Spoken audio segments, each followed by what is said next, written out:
Saudaraku, menarik sekali statement Paulus atau pernyataan Paulus yang mengetengahkan demikian. Jadi sekarang ini saya tidak lagi menilai seorang juga pun menurut ukuran manusia. Nah, ini artinya apa? Bahwa dulu Paulus menilai setiap orang menurut ukuran manusia. Ya kita tahu sih ukuran manusia. Siapakah sosok atau orang-orang yang dianggap berharga, bernilai, bermartabat, terhormat? Ya ada yang mengatakan orang itu kalau kaya ya terhormat, orang itu kalau sukses ya terhormat, kalau orang itu punya jabatan yang tinggi ya terhormat, kalau orang itu terkenal ya terhormat. Jadi ada kekuasaan, ada popularitas, ada posisi, kedudukan, kekayaan. Dan orang itu juga terhormat. Dari mana dia atau siapakah orang tuanya? Ya dilihat dari keturunan atau dari segi keturunannya. Orang terhormat. Dulu Paulus melakukan itu, menilai orang dari apa yang biasa dilakukan oleh manusia, menurut ukuran manusia. Siapa orang yang punya posisi, siapa orang yang kaya, siapa orang yang populer, siapa orang tuanya, jadi dari keluarga mana, dari keturunan mana, dari suku apa, dari etnis apa, ya menurut ukuran manusia. Sehingga seringkali waktu itu Paulus menjatuhkan vonis, bahkan juga mengejar-ngejar orang karena dianggap orang itu salah, sesat, dan tidak seturut dengan apa yang dipikirkannya. Nah memang Paulus punya sejarah masa lalu yang tidak menyenangkan bahkan bagi diri Paulus sendiri, yaitu dia mengejar-ngejar baik laki-laki atau perempuan, menganiaya, bahkan juga membunuh mereka, memenjarakan mereka. Itu dulu karena Paulus menilai seseorang atau setiap orang menurut ukuran manusia.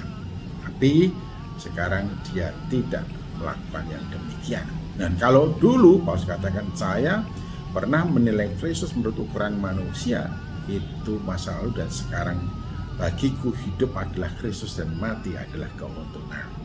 Dulu penganiaya, sekarang dia menjadi pemberita Injil Yesus Kristus, pengikut Kristus yang setia, dan kemana-mana menyebarkan keharuman pengenalan akan Kristus. Jadi di sini kita mendapatkan pelajaran yang berharga. Bahaya kalau kita mengukur seseorang atau setiap orang menurut ukuran manusia.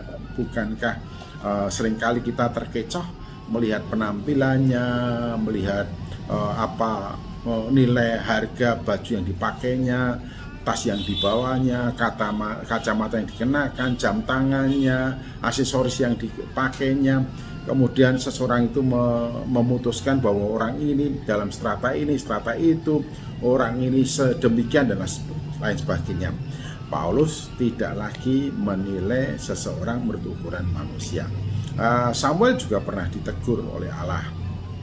Manusia melihat apa yang tampak dari matanya, tapi Tuhan melihat ke lubuk hatinya. Dan kita juga tahu bahwa sesungguhnya tidak ada seorang pun di antara kita yang dapat mengerti 100% isi hati seseorang atau orang lain. Karena itu jangan pernah mengadili orang lain, menilai orang lain menurut ukuran manusia. Karena kita sendiri serba dalam keterbatasan. Bagaimana kita yang terbatas dalam keterbatasan, cara memandang, mengukur, dan menilai kita, kemudian kita menjatuhkan penilaian kepada seseorang, tentu itu undergrade, berada di bawah nilai yang sesungguhnya dari setiap orang. Hanya Allah yang mempunyai kewenangan, yang tahu isi hati, yang adalah sang pencipta kita, yang dapat dan yang pasti mengerti siapakah setiap orang itu, apakah kejujurannya, apakah kemunafikannya, apakah ketulusan hatinya, apakah kemurniannya.